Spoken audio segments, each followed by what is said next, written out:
Hello friends, welcome to my new video once again। आज हम लोग ग्रामर के सबसे महत्वपूर्ण चैप्टर में से एक टेंस पढ़ने वाले। टेंस जिसे वर्ब फॉर्म भी कहा जाता है। वर्ब का बदलता हुआ रूप यह बताता है कि किसी एक्शन के होने का समय क्या है और उस एक्शन के कंप्लीट होने की स्थिति क्या है। इस हिसाब से टेंस को हम डिफाइन कर सकते हैं कि tense is that form of a verb which denotes the time of an action and its degree of completeness। Tense is that form of a verb। Tense verb का वह रूप है which denotes जो सूचित करता है, जो बताता है कि किसी भी एक्शन के होने का, किसी भी कार्य के होने का समय क्या है and it's degree of completeness, और इसके पूर्ण होने की स्थिति क्या है, यानी एक्शन किस स्थिति में है। दो बात बताता है कि टाइम का एक्शन क्या है और टाइम के पूरा होने की स्थिति क्या है, यानी डिग्री ऑफ कंप्लीटनेस क्या है। अब कभी कभी यह सवाल आता है कि टेंस और टाइम दोनों एक ही चीज है क्या, या दोनों अलग अलग चीज। तो यह बता दें कि टाइम अलग है और टेंस अलग है। टाइम तो तब से है जब से यह सृष्टि है। Time has always been in existence. Time has always been in existence. समय हमेशा से अस्तित्व में रहा है। लेकिन टेंस अस्तित्व में तब आया जब इंग्लिश भाषा का विकास हुआ, यानी tense came into its existence after the development of English language. यानी अंग्रेजी पढ़ना हमने शुरू किया, इंग्लिश भाषा का विकास हुआ, तब टेंस अस्तित्व में आया। और टाइम तो तब भी था जब आदि मानव रहते थे यहाँ, और उससे भी पहले, यानी सृष्टि के शुरुआत से ही टाइम जो है वह शाश्वत है, इटर्नल है। From all the time, time जो है हर समय से टाइम रहा है। और टेंस भाषा का विकास हुआ तब टेंस अस्तित्व में आया। और एक बात कि एक टाइम के बारे में यदि हम बात करेंगे तो किसी खास टाइम को वह डिनोट करेगा, लेकिन एक टेंस जो है अलग अलग टाइम को बता सकता है। जैसे प्रेजेंट टेंस जो है वह फ्यूचर टाइम को भी बताता है। हम लोग आगे डिटेल में पढ़ेंगे। इस हिसाब से हमने देखा कि टाइम और टेंस दो अलग अलग बात है। टाइम जो है वो ग्रामर के नियमों से अलग है, और टेंस जो है कंप्लीटली अ ग्रामेटिकल टर्म है, व्याकरणीय शब्द है टेंस। और टाइम पर व्याकरण का कोई प्रभाव नहीं पड़ता, वह व्याकरण के नियमों से स्वतंत्र है। चलिए अब आगे चलते हैं कि टेंस, जिसे हम वर्ब फॉर्म भी कहते हैं, यह टेंस ट्रेडिशनल क्लासिफिकेशन के हिसाब से, पुराने हिसाब से टेंस जो है तीन तरह के होते हैं: present tense, past tense, future tense. और फिर मॉडर्न हिसाब से वो भी हम बाद में पढ़ेंगे। पहले ट्रेडिशनल क्लासिफिकेशन समझें कि टेंस होते हैं तीन तरह के: प्रेजेंट टेंस, पास्ट टेंस और फ्यूचर टेंस। और इन तीनों टेंस को फिर से चार सब टाइप्स में, यानी उपभेदों में बांटा गया है। कौन सब? Simple, continuous, perfect, perfect continuous. Simple, continuous, perfect, perfect continuous. Simple का एक और नाम है इंडेफिनिट। सबके बारे में हम अगले वीडियो में फिर से डिटेल में पढ़ेंगे 12 सब टाइप्स ऑफ टेंसेज को, यानी 12 सब टाइप्स। तो सिंपल को हम इंडेफिनिट भी बोलते हैं, और कॉन्टिन्यूअस का दो और नाम है, इम्परफेक्ट और प्रोग्रेसिव। और परफेक्ट और आगे क्या है, परफेक्ट कॉन्टिन्यूअस। ये 4 उप प्रकार में बांटा गया, simple, continuous, perfect, perfect continuous. इस हिसाब से कुल मिलाकर के टेंस के 12 उप प्रकार हैं, उपभेद हैं या सब टाइप्स हैं। चलिए देखिए कौन सब। तो सिंपल है तो तीनों में है सिंपल, यानी सिंपल प्रेजेंट, सिंपल पास्ट और सिंपल फ्यूचर। 3 सिंपल हो गए। प्रेजेंट और पास्ट और फ्यूचर तीनों में सिंपल भी है। फिर कॉन्टिन्यूअस है तो तीनों का है continuous, present continuous, past continuous और फ्यूचर कॉन्टिन्यूअस। परफेक्ट है तो 3 परफेक्ट हैं, प्रेजेंट परफेक्ट, पास्ट परफेक्ट और फ्यूचर परफेक्ट। परफेक्ट कॉन्टिन्यूअस है तो फिर 3 है, present perfect continuous, past perfect continuous और फ्यूचर परफेक्ट कॉन्टिन्यूअस। इस हिसाब से हमने देखा कि 4 3 12 सब टाइप्स ऑफ टेंसेस। या तो आप इस हिसाब से पढ़ें तो सिंपल को उठाएं तो 3 सिंपल, कॉन्टिन्यूअस को उठाएं तो 3 कॉन्टिन्यूअस, परफेक्ट के बारे में पढ़ें तो 3 परफेक्ट, और परफेक्ट कॉन्टिन्यूअस के बारे में पढ़ें तो 3 परफेक्ट कॉन्टिन्यूअस हैं। तो कुल मिलाकर के 3 4s आर 12। या इस हिसाब से भी आप इसे पढ़ सकते हैं, प्रेजेंट है तो 4, पास्ट है तो 4 और फ्यूचर है तो 4। तो 4 3s आर 12, 3 4s आर 12 और 4 3s आर 12। 4 तिया 12 या 3 चौका 12, दोनों तरीके से आप पढ़ सकते हैं। एक बार इधर से पढ़ लें, simple present, present continuous, present perfect, present perfect continuous. फिर इधर से simple past, past continuous, past perfect, past perfect continuous. फिर इधर से simple future, future continuous, future perfect और फ्यूचर परफेक्ट कॉन्टिन्यूअस।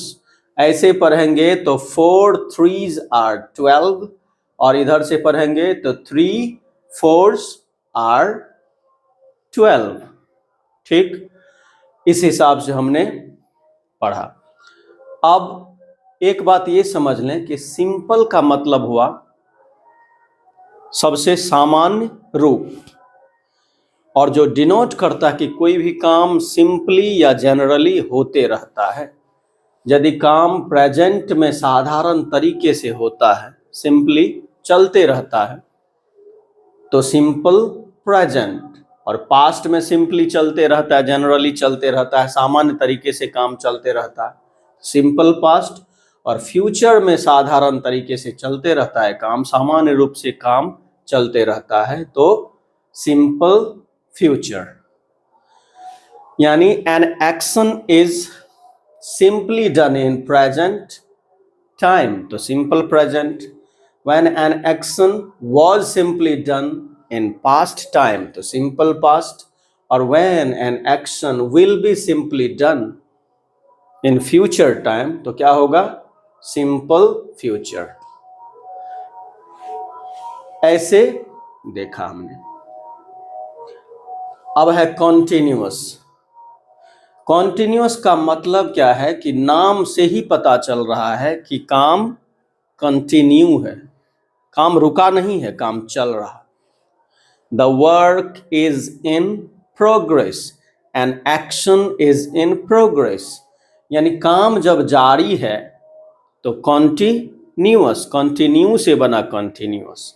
और इसी का दूसरा नाम भी है प्रोग्रेसिव, यानी an action is in progress, इसीलिए नाम पड़ा इसका दूसरा प्रोग्रेसिव। और पूरा नहीं है इसीलिए इसका नाम एक और है इम्परफेक्ट। परफेक्ट मीन्स पूरा, यानी काम खत्म हो चुका है, और इम्परफेक्ट मीन्स काम का खत्म होना अभी बाकी है। The work is still in progress.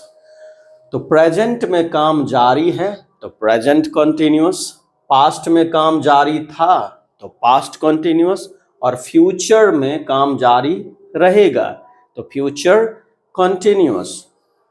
यानी the action was in progress in present, तो present continuous is in progress in present time, तो present continuous. The action was in progress in past time, तो past continuous.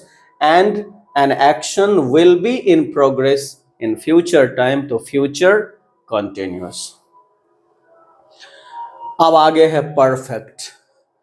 Perfect का अर्थ है कि काम पूरा, यानी द वर्क कंप्लीटेड। अब कब कंप्लीटेड? प्रेजेंट में काम कंप्लीट हो चुका है तो प्रेजेंट परफेक्ट, पास्ट में काम कंप्लीट हो चुका था तो पास्ट परफेक्ट, फ्यूचर में काम कंप्लीट हो चुकेगा तो फ्यूचर परफेक्ट। यानी an action has been completed in present, an action had been completed in past, and action will have been completed in future। तो ये हो गया परफेक्ट, यानी हर हाल में काम जो है खत्म हो चुका है, चुका था या चुकेगा। अब है परफेक्ट कंटिन्यूअस।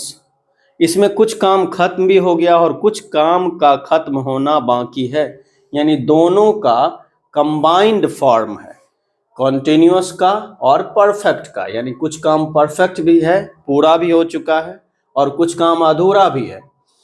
तो प्रेजेंट में जब काम यानी परफेक्ट और कॉन्टिन्यूअस का कंबाइंड फॉर्म है प्रेजेंट में, यानी कुछ काम हो चुका है और अभी भी काम चल ही रहा है। The work has been in progress even now, तब क्या हुआ? Present perfect continuous. और पास्ट में किसी खास समय तक काम जारी था, the work had been in progress before a particular moment.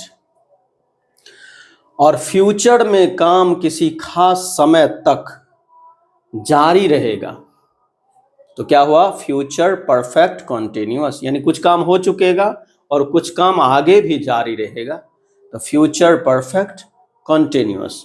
अब एग्जाम्पल्स देखिए कि ही राइट्स अ लेटर, वह पत्र लिखता है, सिंपल प्रेजेंट।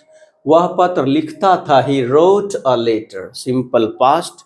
वह पत्र लिखेगा, he will write a letter, simple future. He is writing a letter, वह पत्र लिख रहा है, ठीक। और he was writing a letter, वह पत्र लिख रहा था। He will be writing a letter, वह पत्र लिखता रहेगा। आगे है perfect, he has written a letter, उसने पत्र लिख लिया है, यानी लिखना बाकी नहीं है। ये present perfect, he had written a letter, वह पत्र लिख चुका था तो पास्ट परफेक्ट, और वह पत्र लिख चुकेगा, he will have written a letter. यहाँ है ही हैड रिटन, वहाँ ही हैज रिटन, और यहाँ ही विल हैव रिटन, वह पत्र लिख चुकेगा, यानी पत्र के लिखने का काम बचा नहीं रहेगा। इस हिसाब से अब आगे है परफेक्ट कंटिन्यूअस का example, he has been writing a letter, वह पत्र लिखता आ रहा होगा, ठीक। He had been writing a letter, वह पत्र लिखता, अच्छा यह he has been writing a letter, वह पत्र लिखता आ रहा है। He had been writing a letter, वह पत्र लिखता आ रहा था। He will have been writing a letter, वह पत्र लिखता आ रहा होगा। इस हिसाब से हमने देखा कि अलग अलग टेंस में। अब थोड़ा एक बात देख लें कि सिंपल प्रेजेंट में वर्ब का फर्स्ट फॉर्म या फिफ्थ फॉर्म यूज होता है। फर्स्ट फॉर्म जो उसका ओरिजिनल फॉर्म है राइट, और फिफ्थ फॉर्म एस या एस वाला रूप। सिंपल पास्ट में वर्ब का सेकंड फॉर्म यूज होता है, और यदि नेगेटिव सेंटेंस हो, डिड जब लग जाता है, तब इसका फर्स्ट फॉर्म यूज करते हैं नेगेटिव और इंट्रोगेटिव में। फिर सिंपल फ्यूचर में वर्ब का फर्स्ट फॉर्म यूज होता है, और हेल्पिंग वर्ब शैल विल, इसमें हेल्पिंग वर्ब डिड का हम इसके बारे में डिटेल में फिर आगे पढ़ेंगे, इसीलिए यहाँ नहीं लिखा है। सिंपल प्रेजेंट में हेल्पिंग वर्ब डू डज का यूज होता है, इसमें डिड का अफर्मेटिव सेंटेंस में इस दोनों का हेल्पिंग वर्ब छुपा रहता है, जो नहीं दिख रहा है, बाकी सब में आपको नजर आएगा हेल्पिंग वर्ब।